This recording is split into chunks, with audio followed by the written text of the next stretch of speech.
మాటతో నాపై నాకే ఏదో తెలియని నమ్మకం వచ్చింది. నీ స్ఫూర్తితో ఎంతో ఎంతో సాధించాలని తపనే పెరిగింది.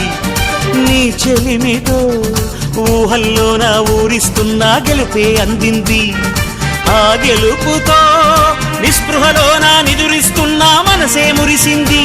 ఆ మనసు అలిసిపోరాదని ఈ చెలిమి నిలిచిపోవాలని ఇలా బ్రతుకును గెలవాలని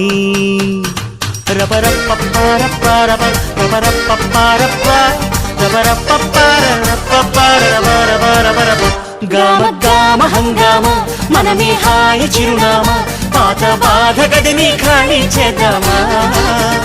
గామ గామ హంగామ కష్టం ఖర్చు పెడదామా కొత్త సంతోషం జమ చేద్దామా.